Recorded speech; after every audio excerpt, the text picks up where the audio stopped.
You never will be on my level. This is so evil. This is so awful.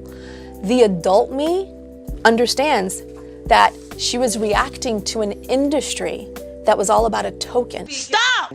Don't even dare me to not to do it. You want what I have. Naomi, look out. There's a black girl that's going to take your spot. Only one spot available. Don't Shorten your compare dress. They would yourself never to me. Hello, fashion monsters! Today we cover one of the biggest feuds ever in the fashion industry, Tyra Banks versus Naomi Campbell. While they have both left their mark in fashion and are both considered icons, the roads they took to get there are distinct and singular. As youngsters, the two had to battle it out behind the scenes for the few slots afforded models of color at the time, and things sometimes got heated between the two.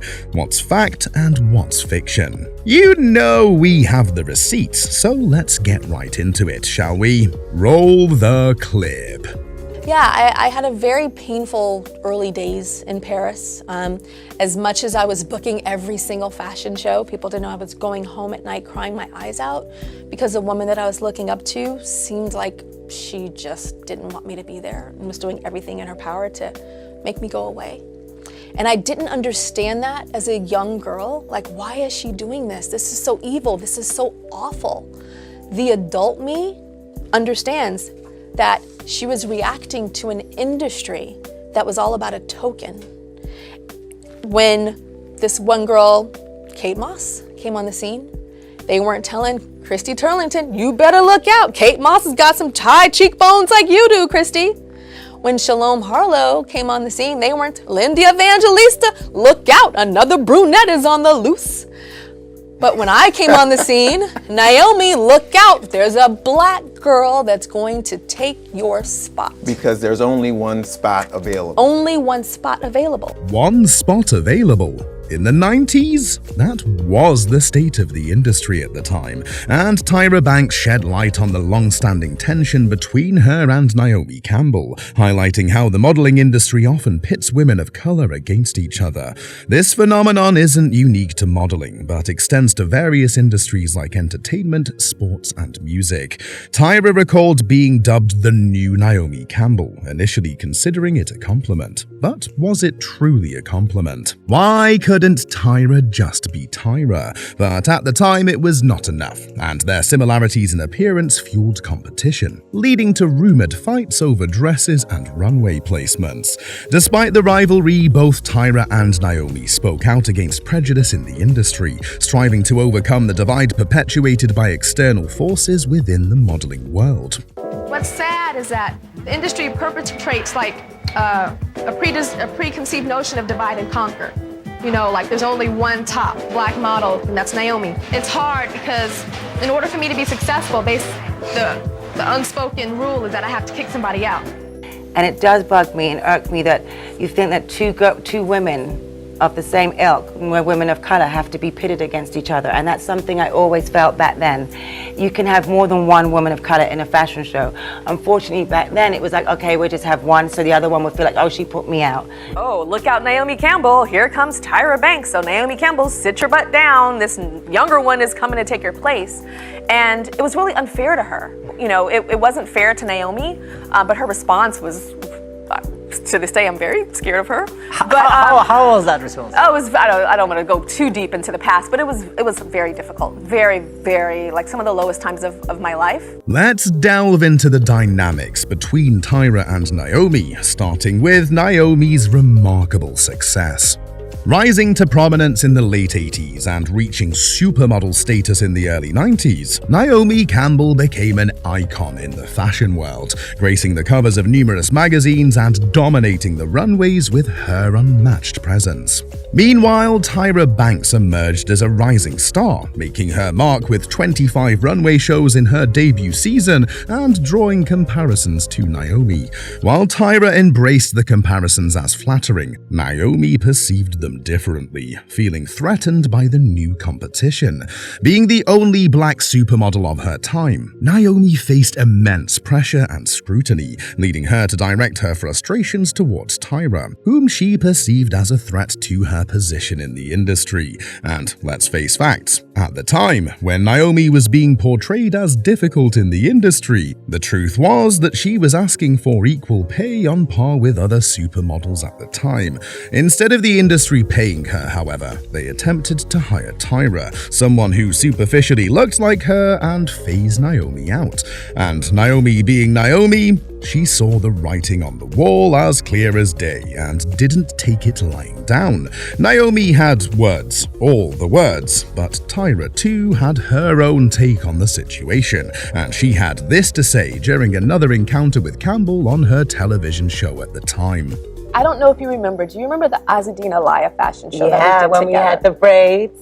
Yes. Yeah, I remember. And the little white frilly things. Yeah, yes. I remember. So you remember that fashion show. Yeah. And I called my aunt. I said, she's right behind me. Oh my gosh, she's so beautiful. She's right here. Can you believe it? Can you believe it? Can you believe it? Just a couple of weeks ago, I was at home looking at her pictures, and now I'm in a fashion show with her. But Naomi, do you remember what you said to me?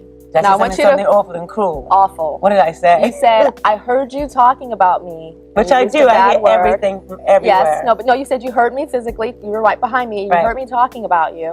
You called me the B word, and you said, and we have a photo shoot to do in Anguilla, and it's not going to be pleasant if you're talking about me like that. I probably did say that. Why did you say that? Because I probably just heard the tail end, or just thought it must be negative, which it wasn't negative. So now it's something new. So I'm really sorry. It was upsetting.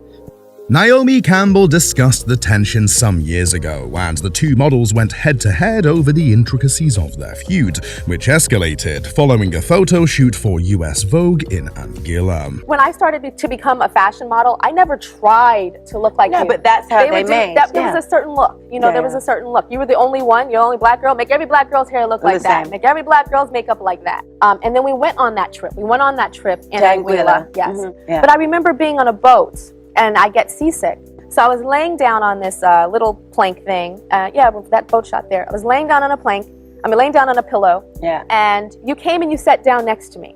And I think you let me put my head in your lap, or you put my feet on your lap. Right. And you're like, sweetie, are you okay? Are you okay? And I said, actually, yeah, I'm okay. I'm okay. And then you said, I have to ask you something. Right. See, I remember this because I was so new and young. You said, I have to ask you something. Do they try to make you look like me? Right. And I said, I don't know about so much now, but in LA, yeah, they really did with the little short black wigs. You told me that, yes. I remember. And Naomi, you got up, pushed me away, and said, yeah, I thought so. And you turned. I did. You went from the sweetest woman that was giving me vitamins to someone that terrified me on that trip. Oh my God. And understandable, I can understand. I was told on that trip that I was sent home because you didn't want me there anymore. So I didn't finish that trip. True. That's what I was told. I don't have the power of Anna Winter. There are some specific things that I remember as if it was yesterday that hurt me to my core. Do you remember that photo? Yeah, I remember. I remember that photo because we didn't say one word to each other. It was after the thing that happened on the boat. Right. And it looks like we're just chilling and talking, but if you see there, I feel the ice in that picture because I remember it like it was yesterday. I don't remember. You don't remember? I remember only about There was no communication. I went from calling my mom, saying, oh my gosh, she's so amazing, to calling her going, I don't know what happened. Right. We just did a photo. She didn't speak to me. I remember just with I remember you telling me about the wigs. I don't remember anything. You don't remember anything else? But I remember that the ending of that trip was it was very cold. We did a fashion show. I don't remember what it was. It might have been Jenny or something like that in Milan. And we were doing that fashion show backstage, and you came up to me right when I was about to walk out, and you said something.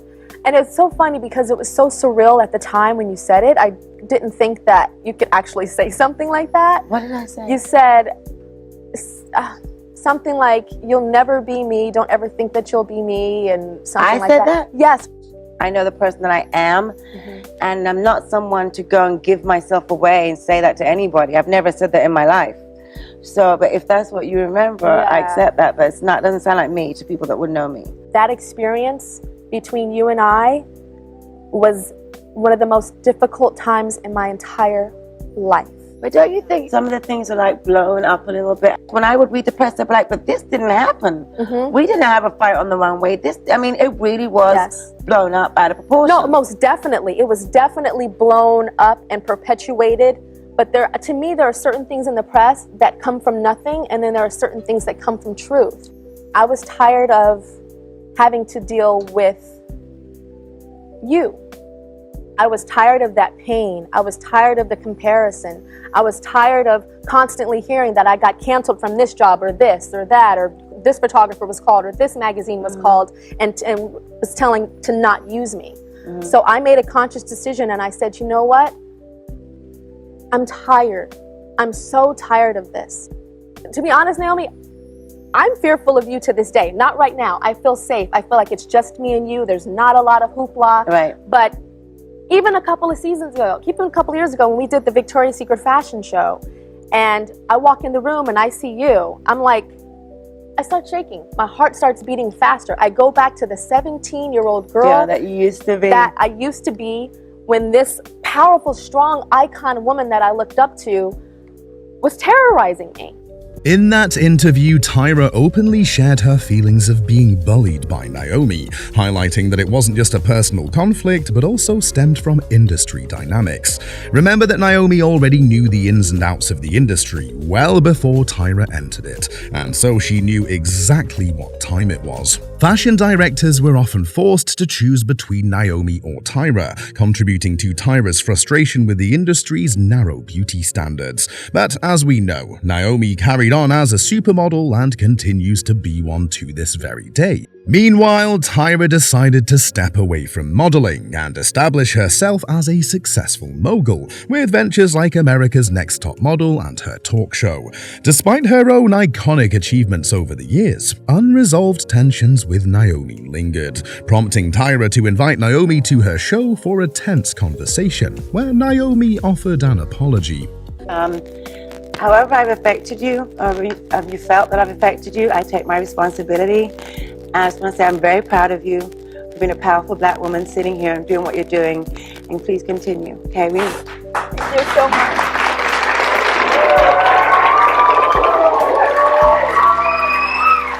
I'm very proud of Tyra. What she's done with America's Next Top Model, which is now all over the world, is a great achievement. She should be extremely proud. I'm proud of her. I'm proud to know her.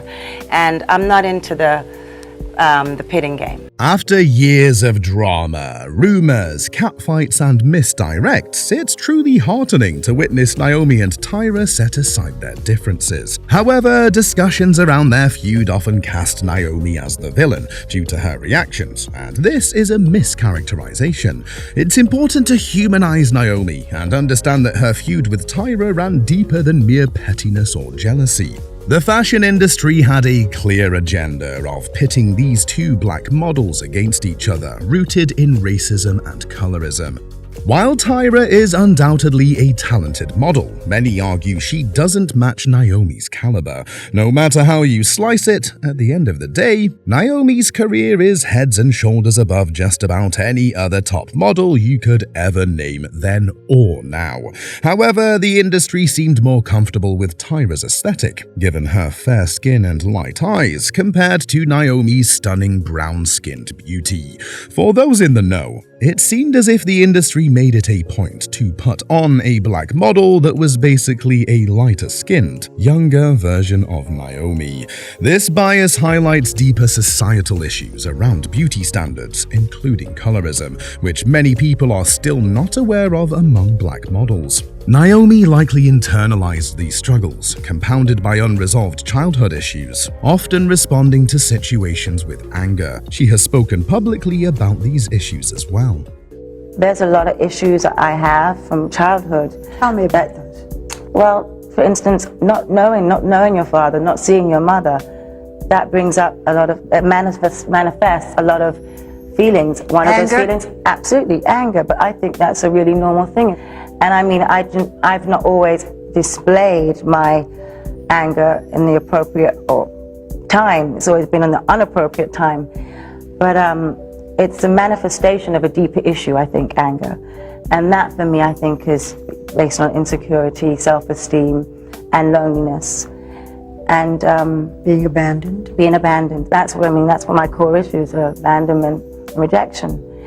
And that puts me in a real vulnerable space. And everyone thinks, oh, Naomi's a really tough girl and really strong, but that's what I want to appear to people to be like. Because I fear that if I don't, they're going to just walk all over me if they really knew how I was. More insight into Naomi Campbell's side of the story. While no one can excuse her actions towards Tyra, it's essential to consider the external factors influencing their feud. Naomi emerged in a cutthroat industry, where she had to fiercely compete for her position and success, breaking down barriers along the way. She didn't navigate this world as a pushover, but as a determined force, advocating for inclusivity.